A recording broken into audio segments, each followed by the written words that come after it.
Hello and welcome back, my partners in crime, and also a big welcome to all my podcasters and Let's Have a Chat About Murder. They're from all over the world, and you know, it's really impressive. I'm quite humbled by it, so thank you for all the downloads and all the messages and everything that everyone is sending. I really appreciate it. I really appreciate the super thanks that you're sending. And Stephen, thank you so much, and I'm going to mention you, Stephen West, thank you so much for your donations, because it all helps really. So before we do anything else, as Lacey always tells me to say, please subscribe, please hit the like button, please hit the notification bell, and we can get on with this case. So this case is, I'm doing a sort of a string of them, aren't I, at the moment, about paedophiles and female paedophiles, really to bring awareness, right? It's to bring awareness to anyone, anywhere, any gender can be a paedophile, and what you must watch out for. And I've also put some things on the community page showing you about grooming and what is grooming, the sorts of grooming and stuff like that. So always go and have a look on the community page. It would be really great. But this case is about this Karan Ellis. Now, this is 2003, it's an Australian case, right, from 2003, but it's still relevant today because really we have got now more and more female paedophiles coming through the ranks, if you want to call it that way. And it is about this, our perception of the difference between male and female predators, how the society view. Now, we spoke about this before, but it's really important because it also comes down to sentencing. Now, this sentencing, and you're going to go mad with this sentencing as we go through this case, was 2003, 2004, 5 sort of time when this all come about and she was sentenced. So things have changed since then. Also, more is known about female predators like this, and also our perception is changing on it. So of course public opinion now means a lot. Also, psychologists and people now are looking in more to people that abuse children that are female, and the different sorts of abuse that they get, but also in what areas of work they work in and how they think their self about are they a paedophile or not. And this is the reason why I've called this case You Are a Paedophile, relation to Karan Ellis, because in Karan Ellis's mind, she does not believe that she's a paedophile. She believes the law convicted her because that's what the law is, but morally, internally in her psyche, she does not believe that she is a paedophile, even though she was a 36-year-old teacher at the time having an affair with a 15-year-old student. Now, I don't know about you, and this is part of this whole case, I think, is about your reactions to this. What do you actually think about this case? I have used some footage from 60 Minutes Australia, Liz Hayes' interview with this Karan Ellis, just to show you her mentality, right? Karan Ellis's mentality about this case, but also Liz Hayes interviews at the same time the victim, who is now older, and he doesn't see himself as a victim, right? So our perception, if it's done to boys of 15, is different to if this was a 36-year-old male teacher and a 15-year-old girl student. Our perceptions would have been changed. Probably the girl's perception of herself as a victim would be different. But also, what I want you to see about this case is this woman's a manipulator. What I've always said that groomers are. She manipulates the situation, and not only can you see that by in this case and how she dealt with this case and how she used, you know, I think her manipulation skills with the first judge in this case, you know, to come across as this poor woman that, you know, really it didn't really matter so much. It was not you know, she isn't a paedophile, it was more of an affair, they were in love, right? And how her reputation has been ruined and stuff like this. This is what she used as her defence in the first case before the sentences were changed, and we'll go into that. So it's about looking at the crime from a whole. And this interview is fascinating, to tell you the truth, what Liz Hay's done. And to tell you the truth, when you look at Liz doing this interview, the disgust on her face comes through. I don't think she could believe that Karan Ellis believed that she wasn't a paedophile, and it was only under the law that she said, oh well, the law says I am, so I am. You know, have a look at it. It's very, very interesting as we go through this case. It's really, I think it's the only interview this woman's done. He was a Melbourne schoolboy. She was his PE teacher. He was 15. She was 36, old enough to be his mother. And she broke every rule in the book. For her sins, Karan Ellis was branded a paedophile, convicted and jailed. Just this month she was released. And tonight she and her victim, Ben Dunbar, tell their story. The attraction, the secret meetings, the love affair, her crime. Put bluntly, Karan Ellis betrayed a trust. She had sex with a minor. And surprising as it may seem, after all the notoriety, all the damage this affair has caused, Karan Ellis and young Ben are back in touch. A paedophile and her victim. That was all right. Hope I beat that. No pressure. Easy in each other's company, angry and confused at what fate the law has dealt them. 2 years ago, Karan Ellis, then 36, and Ben Dunbar, only 15, became lovers. She was his teacher, he her student. Oh, learning. Karan is of the same age as Ben's mother, but they want us to believe this was an affair among equals.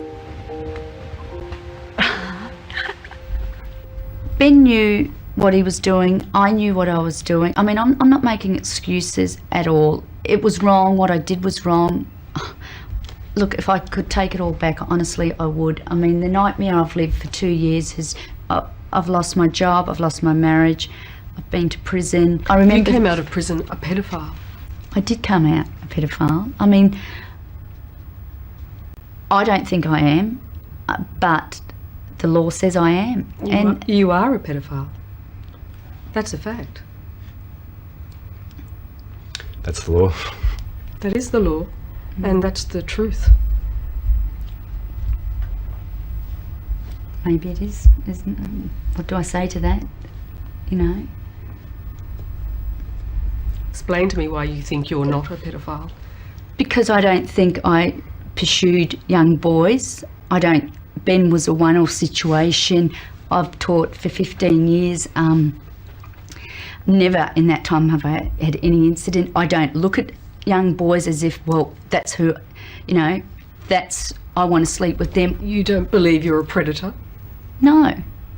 I don't think... In the way it happened, you could say I was a predator. I mean, I went after her. But you know that that's impossible. Well, you can never be the predator. You know that, don't you? Well, apparently I'm the victim, you know, that's... But you are the victim. By law, I'm not the victim. Apparently, you are. Yeah, well, by the law, yeah. Yep. But you don't see yourself as a victim? Definitely not, no. So anyway, let's get right into this case. This Karan Ellis, right, this glamorous and physical education teacher who loved being the centre of attention. Yeah, she did.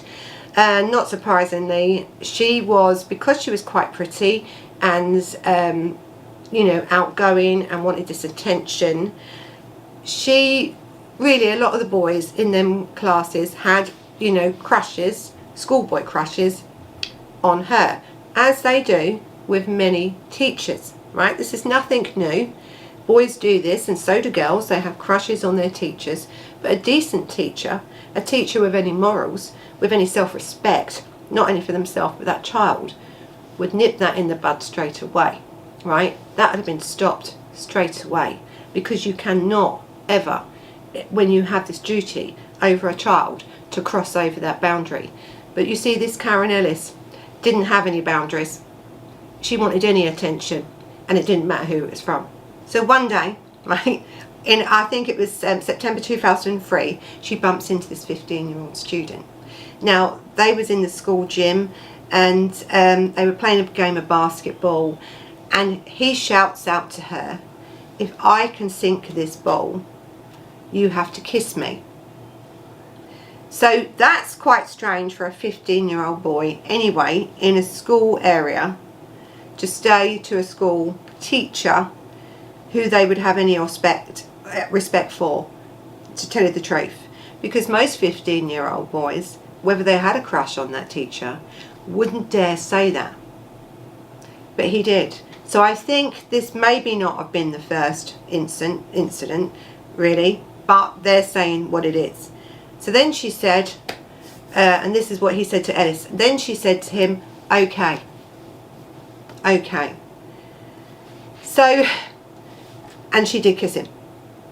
She did kiss him because he sunk the ball, the basketball.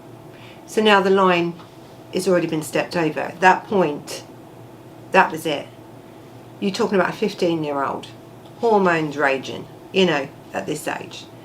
You've shouted out to a teacher, you know, if I sink this, give us a kiss, for some unknown reason. When he did that, she kissed him. It's a very unusual circumstances, isn't it? But that really then started off this chain of events, really, that would put this woman in prison and end her career, and also damage that boy's family life so much that he was estranged from his mother. I don't know if he still is, but he was for many, many years estranged from his mother because of all of this. And it's such a sad case. But think about the manipulation skill of this woman as we go through this case. So she was taken to the magistrates' courts, Melbourne Magistrate Court, because this is where this case is from. And she did plead guilty to 6 counts of having sex with a child under the age of 16. So as we now know, this went on further.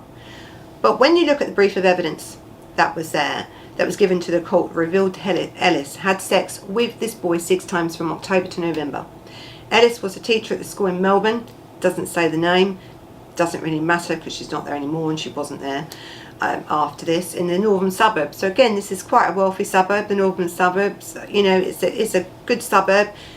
She's a physical education teacher in this school, and this is where she met him, this young lad. Now at this point, I'm not naming him because really he hadn't been named throughout. He chose to go on a show and say his bit, so you'll see him on that. So she resigned from the school, so she wasn't sacked from the school, she resigned from the school after police investigation. And the document said that the boy was now estranged from his family, as I've said. So as this case broke, she then resigned, should have been sacked, but she resigned before she could get sacked. Not that that makes any difference to her career now. Also at that point, because the mother is the one that instigated really this case, there was something, and this is what I'm talking about when we talk about people being groomed, kids being groomed, their personalities changed. This boy's personality changed enough that his mother was suspicious that something was going on, and that's why now he's estranged from his mother, because of her actions to get this woman prosecuted. So Ellis sort of agreed with the boy's account that this was the first time this, you know, basketball stuff, this score a goal, and she'd give him a kiss, and she did, and she said it was a brief kiss on the lips between both of them. And but afterwards, you see, they continued to meet up and talk in the stadium office. She was doing this and grooming this boy in the school, and then she took it outside of the school, as many of them do. Many of them do. So on other occasions, the pair French kissed for the first time, and they couldn't believe what they was doing it.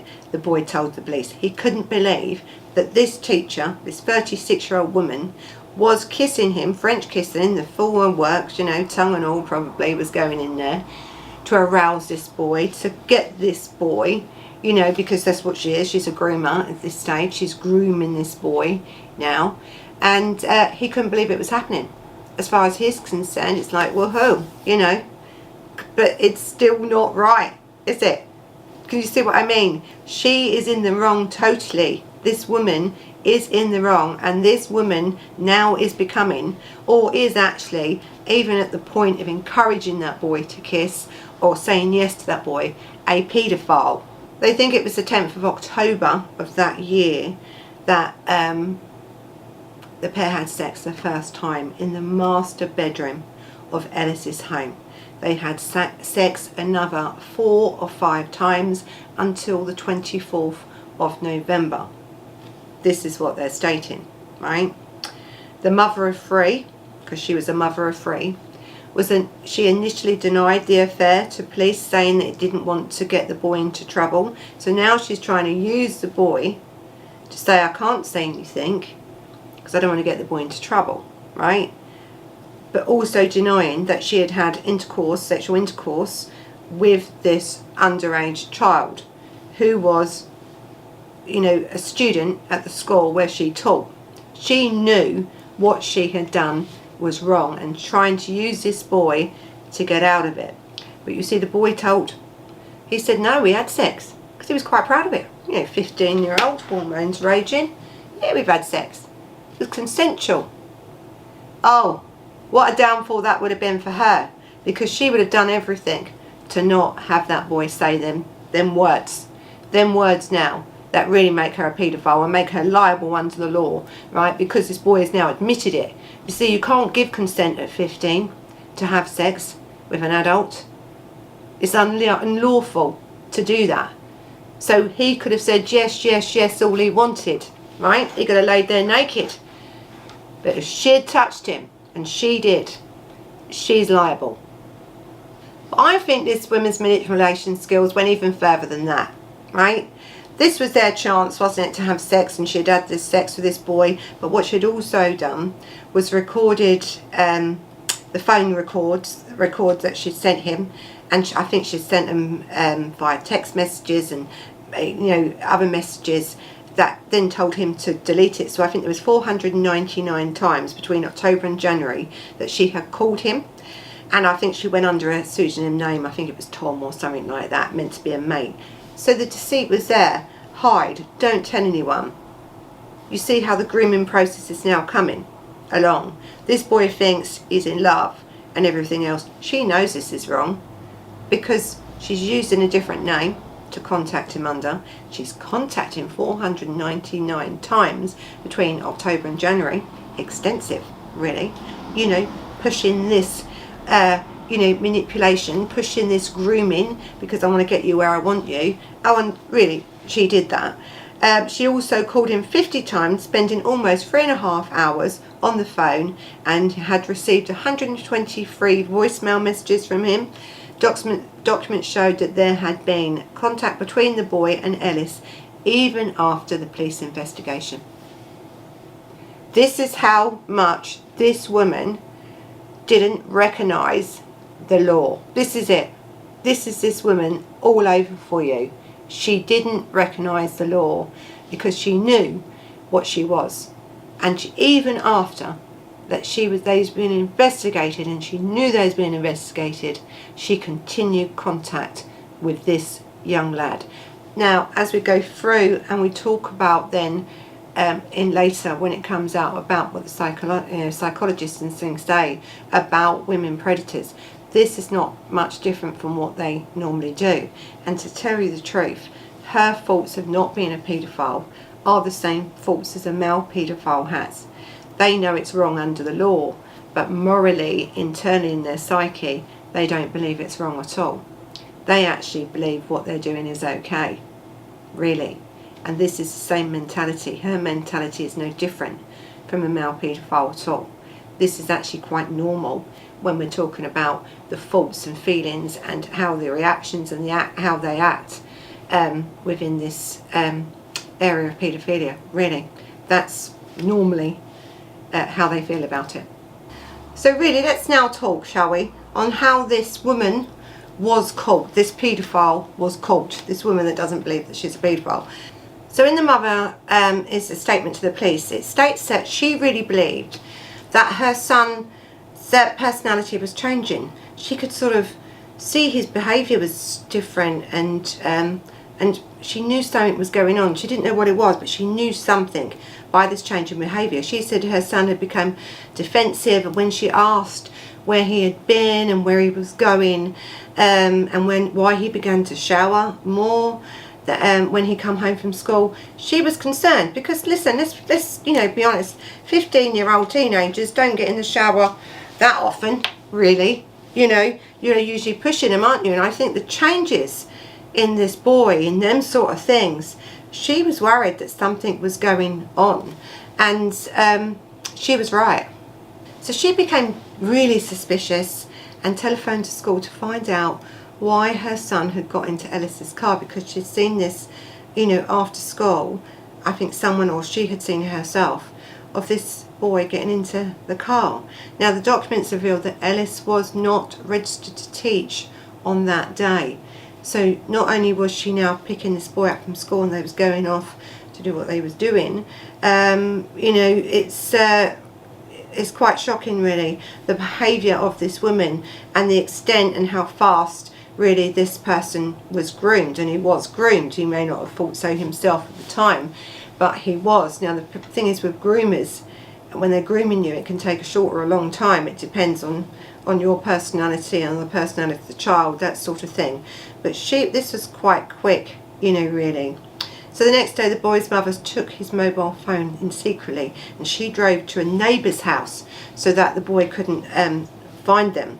Now when the two women discovered that all the messages from the call list had been deleted and the phone's memory had been deleted, so obviously she had told him to delete all these messages and everything else in case they were caught, and she knew there was an investigation going to go happen. She knew that, right? She isn't stupid, she knew that. She would have known, because the boy would have told her, my mother's suspicious, right? So now things start to hot up. Now it's a really big secret and you can't tell, because if you tell, I'm going to get into trouble. They're going to blame me, which they should. But so you're putting now pressure on this child to hide things, to not tell the truth, to delete messages. Typical groomer. But you have to think, this Karan Ellis was sending this boy so many messages, wasn't she? Now this boy's phone had, the mothers took it. Ellis didn't know that. So as they've got this phone and they're looking through, this texting starts then to come through. And actually the pseudonym name she used was Kevin, not Tom, it was Kevin. And this text messages come through from this Kevin. So she told the police that her friend dialed the number and Karan Ellis answered the phone. So this woman, good investigators, aren't they, these two women? But these are mothers for you, aren't they? These are mothers that are concerned about their children that do this. It's, you know, really when you think about it, it's thank God that this mother was on it and recognised that her son was changing, because God knows where else this could have gone or how long. And as you see, it didn't actually end there. So as I've said in the beginning, she was charged with 6 counts of sexual penetration under a child, or a child under the age of 16, and she admitted them in the first instance, right? Because she was banged to rights. She didn't admit it at first, really, because she's trying to hide the child, isn't she? Keep things from the mother, telling the child to delete, don't say we had sex, lie, right? So she, in the end, listen, the woman knew that, yes, I'm going to be caught for this, and in the end, yes, she did. She said, okay, you know, yes, I admit it, but only because it's the law that thinks I've done something wrong. I don't. Now, this county court judge of Victoria, I think it's Judge Smallwood, he said that she had shown a degree of remorse for what she'd done. Really? But what she had done could not be condoned, so he, at that instance, in that trial, gave her a sentence of 22 months suspended. He also stated that her life had become a freak show and that she was never going to be able to teach again, her career was over, and all this sort of bullshit that comes out of some of these judges' mouth when they don't really understand the gravity of the case.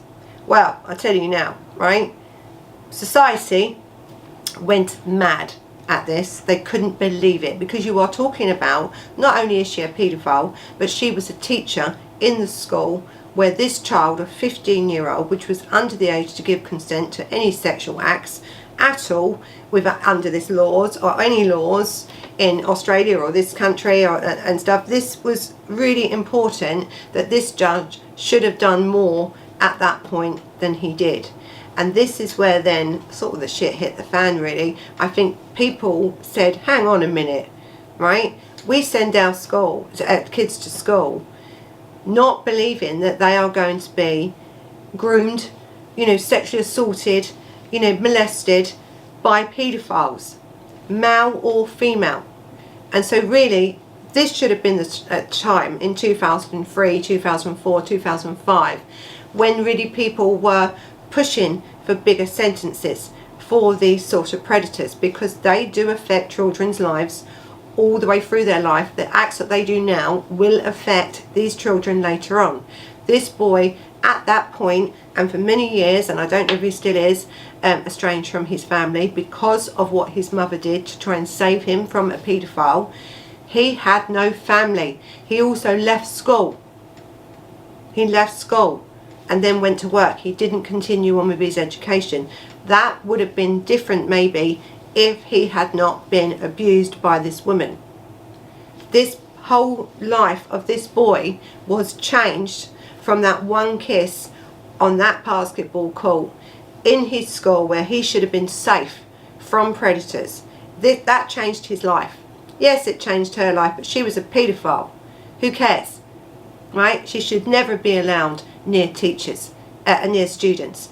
You are in a position of authority. You have a duty of care to protect a child when you are a teacher, not to encourage that sort of behaviour, and then to cross over that line and then to do the act of abusing a child under your care. Absolutely disgraceful. But this poor lad's life is different now from maybe what it would have been if this hadn't have happened to him. He may not see it like that now, or he didn't then, but as time goes on, he will see that he is a victim of crime. He really is. And when you look at this Liz Hayes interview, remember that as this boy's talking. Remember that. So listen, this case, didn't it, sparked outcries, from all different forms of public organisations and children's charities and people that work with people that have been affected by any form of sexual abuse or some form of abuse as a child. These people reacted really to this, terrible sentencing, a disgraceful sentence really for a woman it's clearly a predator. And I could see actually how this case was building up in them days to really where the Director of Public Prosecution actually subsequently appealed that sentence and succeeded in that. And then they went back to court because this woman needed to serve time, right? Listen, no paedophile really ever gets a lot of time, do they really? They just don't.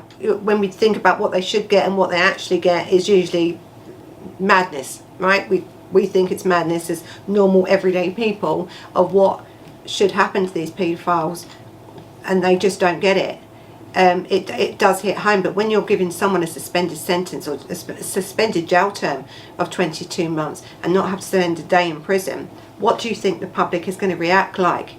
When we hear so much of it going on, and even in 2003, 4, 5, right the way up, there's been many, many cases in Australia, America, England, New Zealand, all over the world that affect the lives of our children, and these predators have to be punished or be seen to be punished, surely, to make a difference. Because what's the bloody point of taking them to court, going through all that, if you're going to slap their hand, say, oh, it's because you're a woman, I felt sorry for you, you've lost your reputation, No, these paedophiles, and that's exactly what she is, bring this on themselves.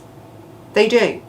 It's no fault of the child, it's no fault of any victim, it's no fault of any public body, it's no fault of the police or of the courts that put this in place, these laws in place to protect our children from predators like this. The whole fault, the whole damage to these children and our society comes down to these predators, men or women.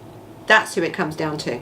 And finally, this woman was it's Karan Ellis. She was 37 at the time of sentencing, and she was sentenced after all this, and the public opinion and God knows what else, she was then sentenced to 2 years and 8 months jail with all but 6 months suspended. So she did spend time in jail.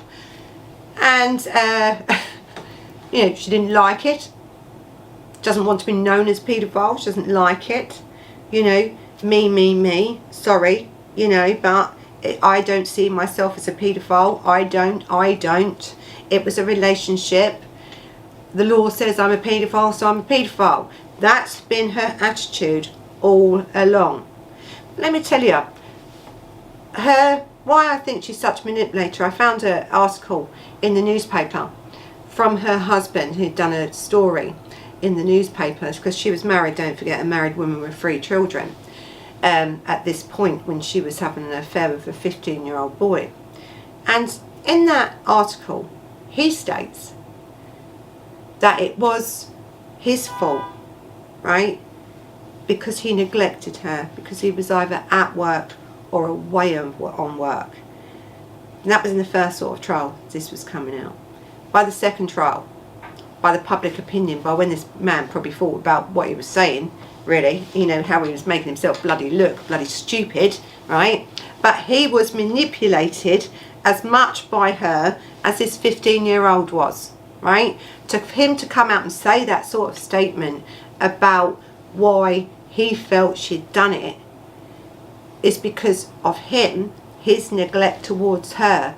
This woman's not only a paedophile, she's a narcissist, right? She's a manipulator, because everything seems to be about her. But by the end of the second trial, let me tell you, there was no ring on that finger no more. That had gone, right? He wasn't in that call to support that woman. She was gone. She was gone from his life. I think anyone that this woman would have any contact with, because of her manipulation skills, is still, even to this day, I would consider quite dangerous, you know, around any child, because she had this sort of character where she was this outgoing. I mean, she's older now, right? We're talking about, what, 17 years. She's older now. Her looks would have, you know, dissipated. And will she find it easier to see children? No, because she was put under a, you know, protection order, I think, against children. You know, the sex offenders register for 15 years, where she couldn't leave the state. And if she left the state, she couldn't be near a child. If she had her own children in or a child in, she'd have to report that. All this sort of stuff. But you've only put her under this order for 15 years, right? That was all that order was. It wasn't life. She didn't get life on this register. She got 15 years. I just, you know, I don't know. What changes then? I mean, you're 36, 15 years later, or 17 years later, or 15 years later because of this. You know, what would have changed in this girl's mindset? Nothing. Because she actually doesn't think she'd done anything wrong. Right? She doesn't. Her mindset is, I am not a paedophile. I've done nothing wrong. It was an affair. It was consensual. He enjoyed it. It was harmless. That's what her feeling is about this case. Shocking, isn't it, really? So in the second trial, this Justice Callaway, I think he said that the failure to jail Karan Ellis at that point was unintentionally violated the rule of equality in the law, which it did, right? It can't be one rule for one and one rule for another. You know, just because you're a man or a woman, if you're doing the same act to a child that is causing harm to that child, right, then you have to be done and seen to be, you know, prosecuted under the law equally, or else the law becomes madness, doesn't it? Who would have any respect for the law if we start treating people, criminals, differently because of their gender? This is the whole issue with this case, right? Women paedophiles are out there in quite a lot of numbers, more than you think, but it's our perception of them that sometimes stops them coming into the forefront of their, you know, criminal justice system, because when we get them there, this is how we're treating them. But this judge, Justice Callaway, he said no, it's the law is the law, no matter if you're a man or woman, and that is why they gave him the sentence, the same as the sentence would have been for a man of 36 who was seeing a child in his school at the age of 15. That sentence would have been the same, no matter what the circumstances are about that crime. That's what that crime and that sentence held for that crime. And I also think in the first trial, the boy had wrote a statement in support of Karan Ellis, in support of her.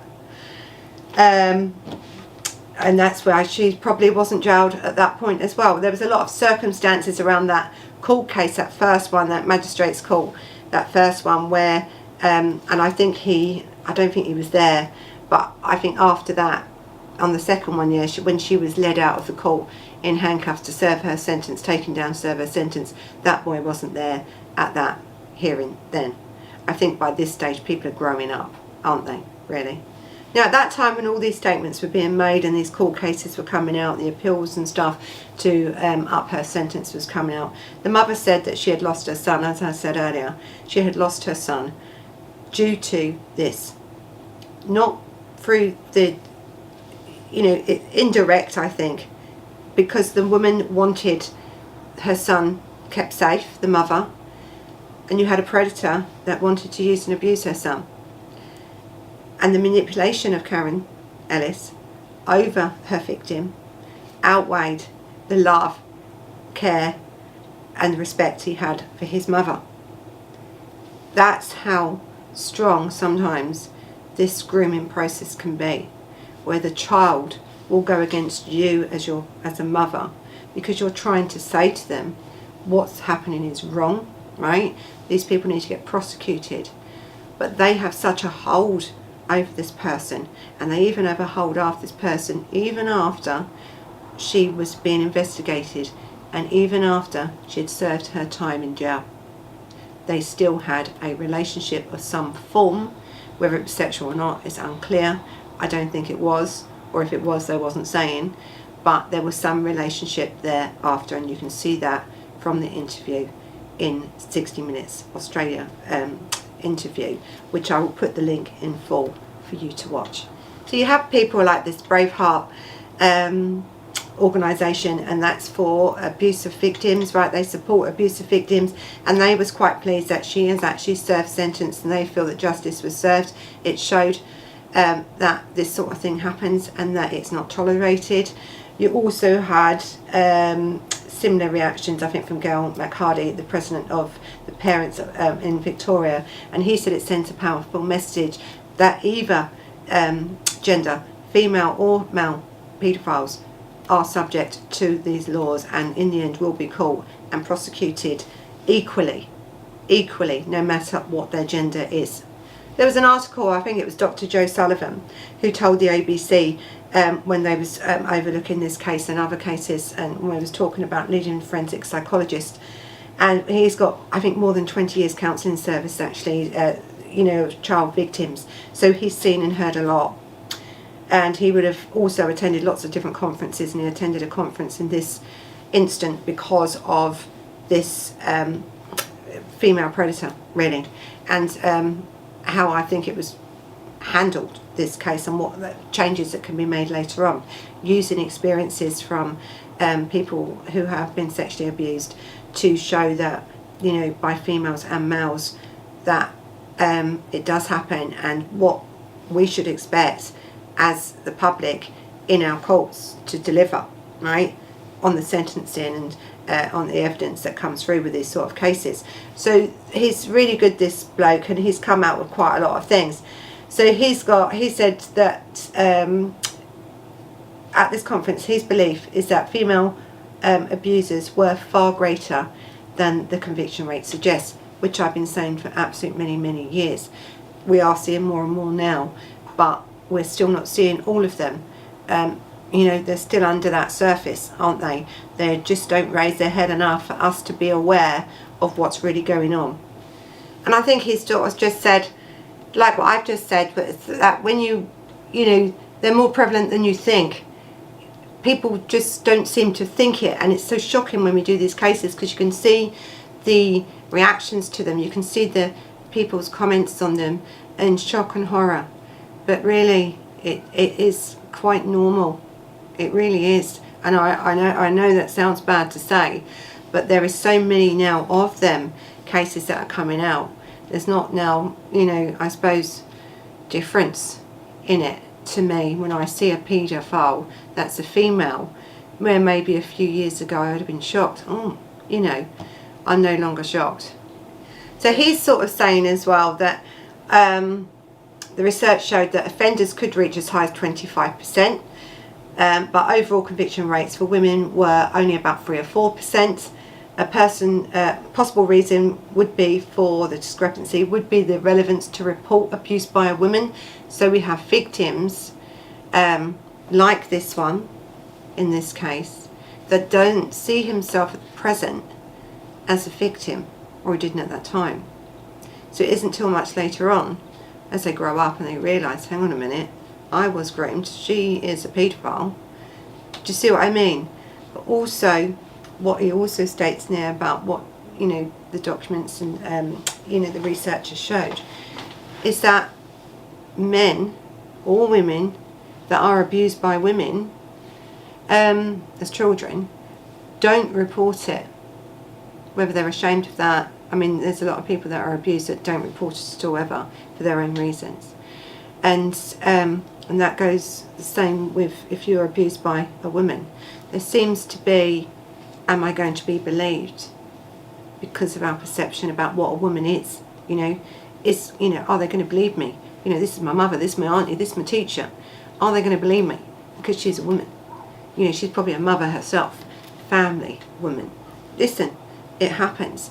And the perception of the victims have this in their minds and think, no, I won't say. I'm not going to say anything. I don't want to be in court and be ripped to pieces in court because I've said something that's going to be really hard to prove. Let me tell you now, it's not that hard to prove anymore, right? Our perception about female paedophiles are changing. The data and the research into this area of paedophilia in females has now made groundbreaking sort of research now, where we will use in court, and people do use in court, to make sure that we get these predators, whether they are men or women. And I think the one that really shocks me and most about the research is that most people in society still do not believe that a woman can be a paedophile. Now, these are research statistics that people still do not, you know, majority of the population out there, right, when this was done in 2005, I think, do not, or did not at that time, believe that women could be at all predatory-like when it comes to sexual abuse of children. Thank God times are changing, isn't it? Where we can do these sort of cases and educate people and bring awareness to these cases to tell the public, hang on a minute, you need to protect your children not just from men but from women, because women are just as prolific at sexual abuse against children as men are. They're just not caught that often. And I think the other, you know, and I've said this before in other cases, our perception that young boys, oh, should be grateful, you know, my God, you know, they're boys sowing their oats all this young time. No, right? But that's not. And these victims don't feel like that. Really, they don't. You might have a few that pretend to or feel, but they know deep down there's something wrong. Especially, like the boy said in his statement, I couldn't believe it was happening. So his fantasy of a teacher that he was kissing was coming true. But for that 15-year-old boy, it was only a fantasy. She is the one that brought that to life, isn't she? You know, and I think this is what it is with these sort of cases, where we have to get them out and talk about this sort of thing, because it's a subject that if we don't talk about, it's not going away, right? It's not going to go away. They're going to get worse, really, because we don't talk about it and we don't protect our children against it. There's going to be more and more cases and more children that are affected for the rest of their life by these sort of predators, these female predators that don't believe they're a paedophile, do they? Not really. She doesn't believe she's a paedophile. I had an affair. He wanted it. He liked it. That's what she thinks. So there was Detective, I think his name was Detective Inspector John Roos. Now he led the task force Argos, and this is a specialised unit in charge of searching for sex offenders. As I've said about this before, these people do a great job, alright? It's a terrible job to have to do. Someone has to do it, and he was the detective inspector on that job. Now he stated at this point as well, and he told the news.com.au in April of that 2004, I think, that the police were seeing more and more female paedophiles then, right? Then, not now, then. Now there's loads, but even in 2003, 2004, they were seeing many more female paedophiles now coming online, doing all this sort of stuff we talked about before. So that is that. In the last 12 months prior to 2003, 12 months, they arrested 172 sex offenders that had been females. The proportion was very different, but they are interested in what drives this on and what will happen next within this, research that even they having to do now. And I think with this John Roos, he said that that even though they're researching online, they're doing all this stuff online, and they're looking at, the determining factors, really, right? There's no real set profile of a paedophile, as I continue to say. They haven't got it on their head. They're not a certain look. They just can be anybody, right? Anyone. So he says that there's no typical profile that could be attached to an offender. They come from all walks of life. There's no way you can put them into a box. There's always a common denominator, but there's no single common denominator. That's why they're so difficult to find. That's why we have to do what we can to protect our children from predators like this, because they could be anyone out there. Because really, you've got this task force, this Argos task force now, searching online and doing different things, coming up with profiles of female offenders, and even they're telling you in 2003 they're growing, and they're growing to where they can't distinguish different groups on certain characteristics. Listen, this whole case, right, is about our perception of female paedophiles, right? It's also about our perception of what is expected, the law to cover, and the sentences for paedophiles. It's just shocking sometimes when we hear, don't we, that a female paedophile has really talked her way with her manipulation skills into getting a 22-month suspended jail sentence. Then, of course, the Attorney General has had to come in and slam it, with hang on a minute, because of public opinion has pushed and said this is not right. These people shouldn't be in our community, and they shouldn't be allowed to go near our children and work as teachers.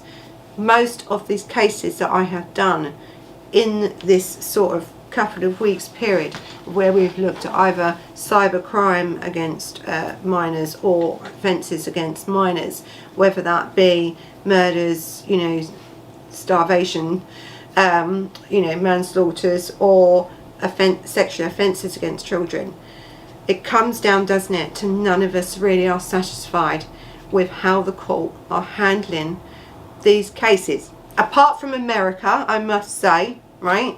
And I keep saying it, and if we could just have one little bit of American sentencing laws in this country for the sex offenders in this country, we may make a change here, right? But we may not. That's a thing, because if we get harder with laws and everything else, and these then paedophiles that are underground or on the dark web, where most of them now are, because they're trying not to get caught, they're making more money online from what they're doing to these children, and then we have to have task force like Task Force Argos and other task force all around the world joining together to catch such paedophiles, right, and to give them harsh sentences. The next case that's coming up is this Boris, case, and he, I think he sexually abused over 50 boys. plus online imaging and God knows what else, and he'd done that over 4 countries. And he'd done that, I think, from 2002 to 2017, when he was finally caught by the Australian police, federal police, and it would have been under this sort of, task force that would have caught this man. And he got 28 years before he's eligible for parole. But even is that enough for such an offender that will only ever come out and offend again? We have to make sure that we push for our laws in this country and in other countries to be more harsher, and also protect our children. And as I always say, if you know a child that is being harmed, or you have suspicions that a child is being harmed in any way, then you should ring and make a complaint and report that abuse, or alleged abuse that you may think is going on, because you could save a child's life from doing that. It's really important that as a society we don't back away from what we see, right? We don't back away from this. You can ring up anonymously, you can leave a message, you can report to social services, you can report to police anonymously and not get yourself into any trouble. Because if these people are doing nothing wrong to that child, then that's fine. But what you've done is that you could have saved a child's life, because you have took the steps determined to make sure that these children live a safe and happy life all across the world. That's the whole aim, isn't it, of these cases that we do, to publicise them for awareness, to make sure that people report. If you see it, report it. If you think it, report it.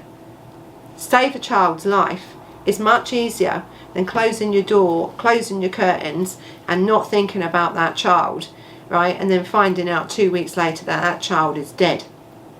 At least you would have given it a go.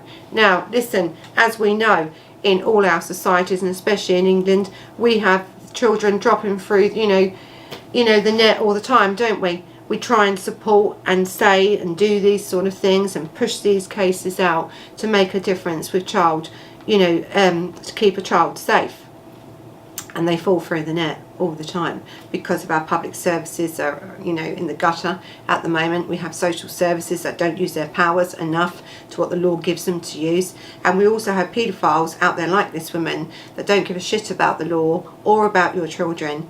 They are going to do it anyway. So we have to, as I always say, protect your own child. You are the only one that can protect your child from a predator. And I'm telling you now, even then, right, no matter what you do, you may not succeed in protecting that child. That's how prevalent this is out there today. You may not. So use any leaflets that you've got. I download lots of stuff. You'll see lots of stuff on the community page for you to understand about grooming, the grooming process. Leave leaflets about. Kids are not going to sit and talk to you at 13, 14, 15. They're just not, because they're teenagers, and that's what teenagers do.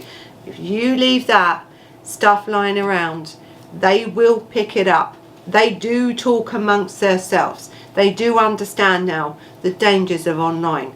But these predators are so manipulative and so crafty, right, that they will take your child from you quicker than you think.